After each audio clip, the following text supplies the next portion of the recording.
Hey, what's up, good people? How you doing? Welcome back to Stock Up with Larry Jones. All right, good people, go ahead, hit the like, subscribe, and notification bell. Never stop, never fall for spam in the comment section. And I don't manage anybody's money, have a WhatsApp, blah, blah, blah, blah, right? So we had CPI this morning, Consumer Price Index. It simply measures inflation.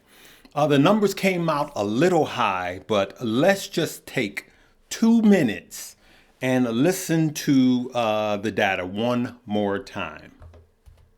Yes, the January read on the Consumer Price Index, headline number expected to be up 0.5% delivers exactly that, up 0.5%. And we know that minus 0.1, originally released for December, was modified a week ago with benchmark revisions up 0.2, up 0.1%. So this was as expected. Now we strip out the all-important food and energy, also up exactly the expected amount of up 0.4. Now the big numbers. CPI year over year, and this number has been going down. It is 6.4%, 6.4%.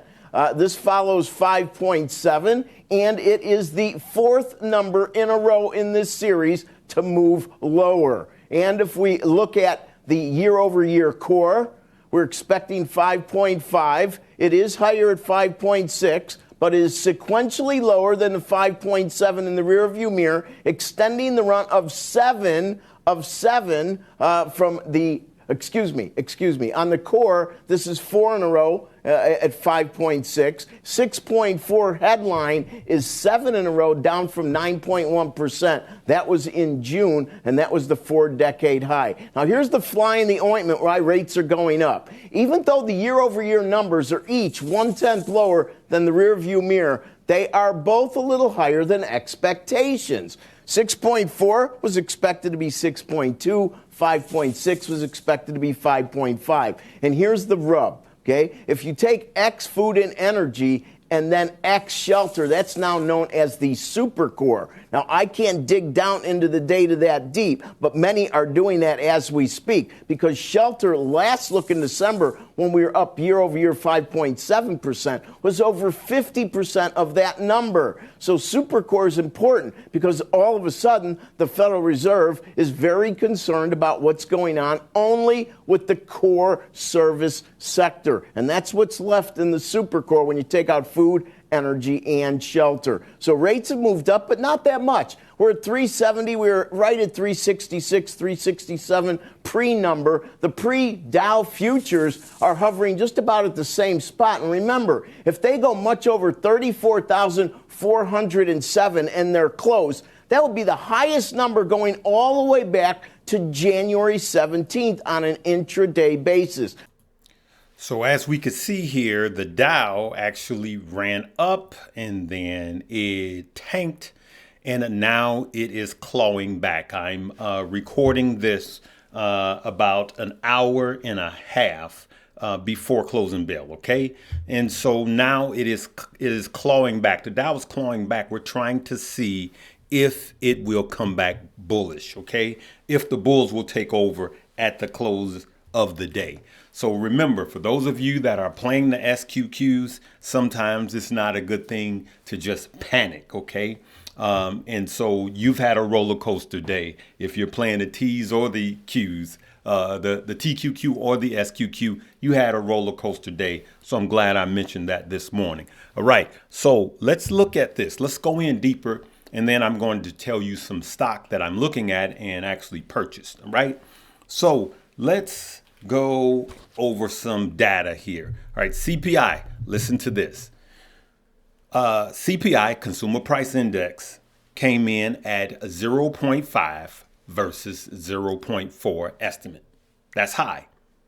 CPI X food and energy came in at 0.4 versus 0.3 expected. That's high. CPI year over year came in at 6.4 versus 6.2 expected. That's high. CPI year over year core CPI came in at 5.6 versus 5.5 estimate. That's high, right? Shelter, housing, food, and energy, they're all still high, good people. They're all still high.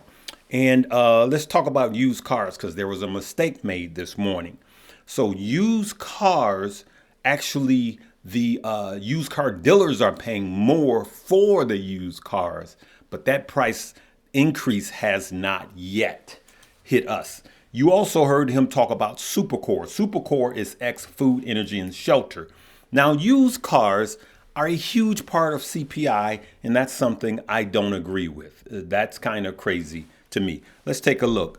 As we can see here, this was 6 days ago. Surprise used car price jumps adds to Fed inflation worries. You see here, January spike in prices claws back on at some of last year's decline. Pre-owned cars make up a large chunk of CPI.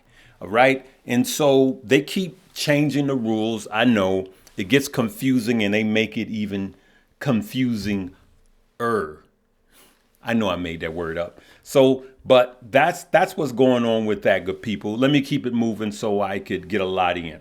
Now, I always look at what's out there. What's out there? How can we make money? One of the things that I want to talk about after CPI is what is the Fed going to do? Is he going to be more hawkish? As we can see, the Dow is fighting back. All the indices are fighting back from their lows. So they're off of their lows as of an hour and a half before closing bell. Question is, has the market priced this in already? Has the market priced it in? We don't know. So that's one of the things that we have to look at. If it has, then we could continue what I still think is a bear market bounce. But there again, it's not about what I think. We're going to trust the data. We're going to trade the market that we're in.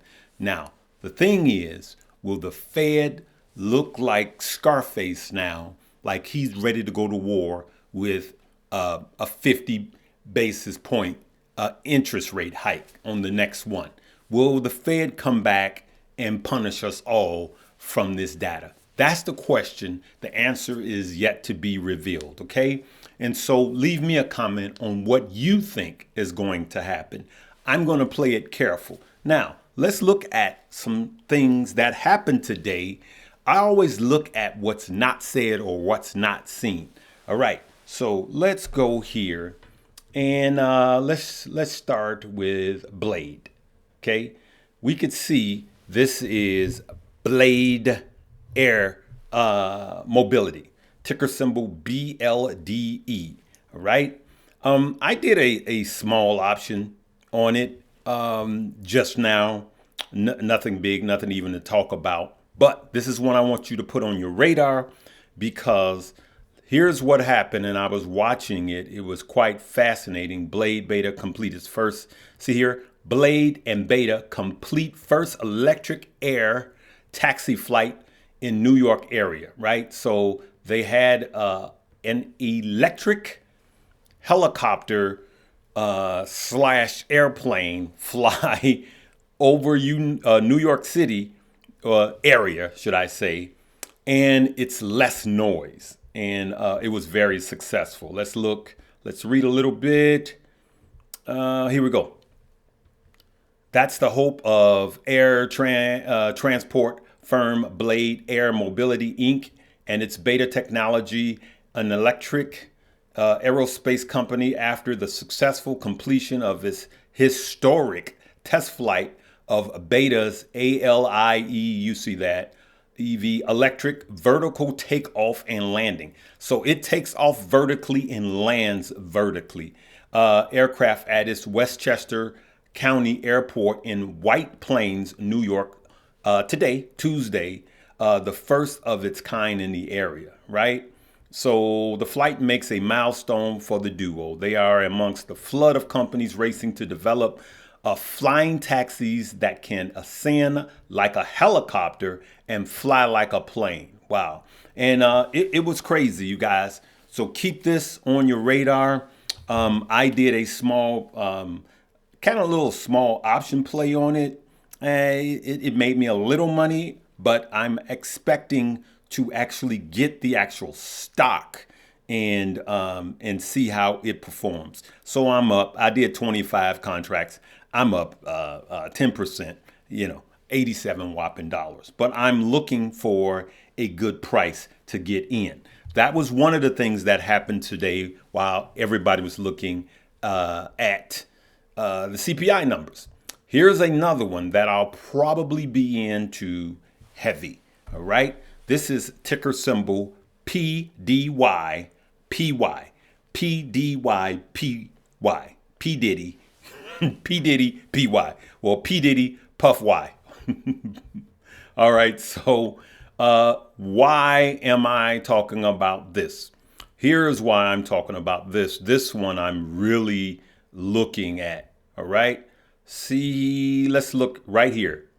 UK betting group Flutter looks at US listing. Okay. So we all know about DraftKings, right? But let's look at this. Flutter, the world's largest listing gambling company, listen, this is why this one interests me. It is the world's largest listed gambling company, all right, is considering a U.S. listing as it looks to consolidate its position in a growing American market.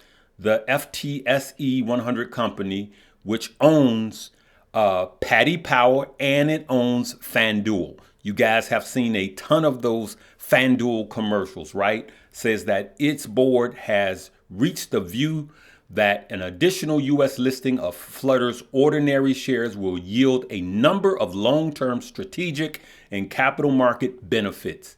It said the move would take precedence over a previously mooted, or did they mean muted, IPO of FanDuel in the U.S. So I'm telling you that in my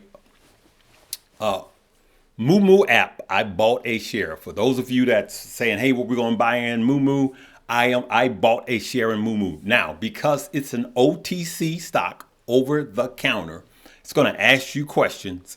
The first couple of questions is going to be all of the above. And it kind of helps you because it's an OTC stock.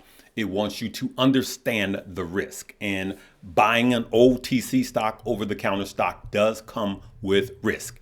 Enter at your own risk. Anything I say is not a suggestion for you to buy, hold, or sell. I will not be babysitting this stock. I will not. If someone goes out, this happens every time. I'll bring up a stock. Somebody says, yeah, I just bought all of it. Okay, you go ahead. That's on you. I'm not buying all of it. I bought one share just so I can monitor it. As a matter of fact, let me show you guys why I buy one share and why I do stuff like monitoring it, because it shows me what the price action is over a period of time. Okay, so let's look at this. All right. So remember, I kept talking about GE Healthcare, right? It's kind of a hedge against inflation. Sorry, it's a hedge against inflation, and it's a hedge against recession. Okay, so as you could see, I have 10 shares of the actual stock, but I have two separate call options, both for $75, one for July and one for April. Now, in a previous video, you saw that I had multiple shares. I sold those all for profit, and now I'm just holding these to monitor the price action. I will tell you, on yesterday, these were both red, and as you can see, one is up 31%, and the second one, the April one, is up 47%. Now, I'm just going to continue to monitor these price swings. As you can see, I have time on these out. All right. And I know somebody that's new to options is going to say, what about decay? There's a lot that you have to learn about time and decay, right? You got to use it in the right content. OK, that's all I'm going to say about that without making this one long. So if you want to join me in with Moo, go ahead and download the top link below. If you're on your cell phone, just tap on the title of this video. Get your free stock by depositing $100, and you do your own due diligence. Remember, good people, I'm not going to babysit these stock. Don't tell me what you should do next. I am going to get 125 shares over time. I'm not rushing in, okay?